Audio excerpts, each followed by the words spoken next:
Hello ඕගොල්ලෝ හැමෝම මගේ chat and cheer YouTube channel එකට ආදරයෙන් පිළිගන්නවා. අපේ ජීවිත හරියට emotions වලින් පිරුණු roller coaster එකක් වගේ.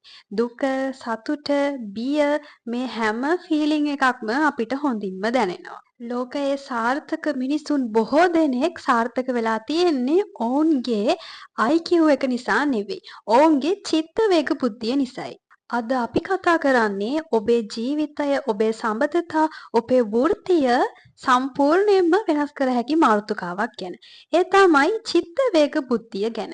චිත්ත වේග බුද්ධිය. එහෙමත් නැත්නම් EQ එක කියලා කියන්නේ තමන්ගේ සහ අනිත් අයගේ emotions, හැඟීම්, චිත්ත වේගයන් හරියාකාරව හඳුනාගෙන ඒවා තේරුම්ගෙන ඒවා පාලනය කිරීමට ඇති හැකියාවයි. චිත්තවේග බුද්ධිය ප්‍රධාන කොටස් 4කට බෙදන්න පුළුවන්.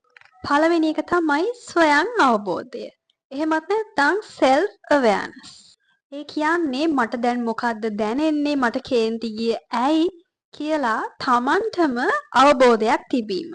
දෙවෙනි එක තමයි ස්වයං පාලනය, self regulation. ඒ කියන්නේ ඔබට කේන්තියක් හෝ ආතතියක් දැනුන විට ඒකට ක්ෂණිකව ප්‍රතික්‍රියා කරන්නේ නැතුව හොඳින් සිතා බලා කටයුතු කිරීමයි. තුන්වෙනි එක තමයි සමාවේදනය. ඒ කියන්නේ එම්පති. සමාවේදනය කියලා කියන්නේ අන් අයගේ හැඟීම් ඔවුන්ගේ පැත්තෙන් සිතා කටයුතු කිරීමට ඇති හැකියාව. හතරවෙනි කාරණය තමයි සම්බන්ධතා කළමනාකරණය. relationship management. ඒ කියන්නේ අන් අය සමග හොඳ සම්බන්ධතා පවත්වා ගනිමින් ගැටලු නිරාකරණය කර ගනිමින් අන් අය සමග කටයුතු කිරීමට ඇති හැකියාවයි. හිතන්න ඉතාමත් දක්ෂ ඉංජිනේරුවෙක් ඉන්නවා. ඔහුට ඕනම සංකීර්ණ මැෂින් එකක් හදන්න පුළුවන්. නමුත් ඔහු ඔහුගේ සේවකයන් විවේචනය කරනවා, සේවකයන් සමග කතා කරන්න දන්නේ නැහැ. ඒ අතින් ඔවුන්ගේ කණ්ඩායම හරිම අසාර්ථකයි. අන්න එතනදි තමයි ඔයාට EQ එක වැදගත් වෙන්නේ. IQ එකෙන් ඔයාට රැකියාවක් ලැබෙනවා. EQ එකෙන් ඔයාට උසස් වීම සහ ගෞරව ලැබෙනවා. අපේ මොළයේ කෝපය සහ බිය පාලනය කරන්න ඇමිග්ඩලා නම් කොටසක් තියෙනවා. අපිට අධික ලෙස කේන්ති ගිය විට අපේ තර්කානුකූලව සිතන මොළය ප්‍රීෆ්‍රොන්ටල් කෝටෙක්ස් එක ක්‍රියාවිරහිත වී ඇමිග්ඩලා නම් කොටස අපිව පාලනය කරනවා. මේ ක්‍රියාවලිය ඇමිග්ඩලා හයිජැක් කියලා හඳුන්වනවා. EQ වැඩි කෙනෙක් කරන්නේ මේ රසායනික ක්‍රියාවලිය සිදුවන බව හඳුනාගෙන ගැඹුරු හුස්මක් ගෙන නැවතත් තර්කානුකූල බුද්ධිය සක්‍රිය කර ගැනීමයි. අපි දැන් කතා කරමු EQ අඩු පුද්ගලයෙක්ගේ ලක්ෂණ කිහිපයක්. මේ වගේ කෙනෙක් සෑම විටම අන් අයට දොස් පවරනවා. තමන්ගේ වැරදි තේරුම් ගැනීමට ඔවුන් කැමති නැහැ. අන් අයගේ හැඟීම් ගැන කිසිදු තේරුමක් සහ අවබෝධයක් නැහැ. නිතරම සහ ඉක්මනින් කලබල වෙනවා. චිත්තවේග බුද්ධිය කියන්නේ උපතින් ලැබෙන දෙයකටත් වඩා එය අපි පුහුණුවෙන් සහ කුසලතාවයෙන් වර්ධනය කරගත යුතු දෙයක්. අපි දැන් කතා කරමු චිත්තවේග බුද්ධිය දියුණු කරගත හැකි ප්‍රායෝගික ක්‍රම කිහිපයක් ගැන. එහෙමනම් ඔබ ප්‍රථමයෙන් කළ යුත්තේ ඔබට කේන්තියක් හෝ දුකක් දැනුන විට ඒ හැඟීමට ඉඩ දෙන්න ඕනි. ඒ කියන්නේ ඔයාට දැනෙන්නේ දුකක් හෝ කේන්තියක් නම් ඔයා ඒක අවබෝධ කරගන්න ඕනේ මට දැන් දැනෙන්නේ දුකක් හරි කේන්තියක් හරි කියලා. ඔබ ඒ හැඟීම නිසියාකාරයෙන් අවබෝධ කරගත් විට ඒ හැඟීමට ඔබව පාලනය කිරීමට තියෙන ඉඩ අඩු වෙනවා. ඊළඟ එක තමයි 6 second rule.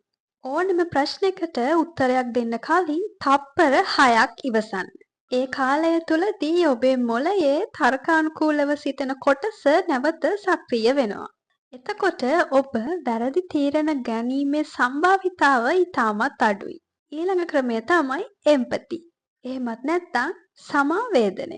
යමෙක් ඔබට රළු විදියට හැසිරෙනවා නම් ඔහුට බනින්න කලින් ඇයි ඔහු එහෙම කරන්නේ කියලා මොහොතකට සිතලා බලන්න. සමහර විට ඔහු ලොකු පීඩනයකින් ඉන්නවා වෙන්න පුළුවන්.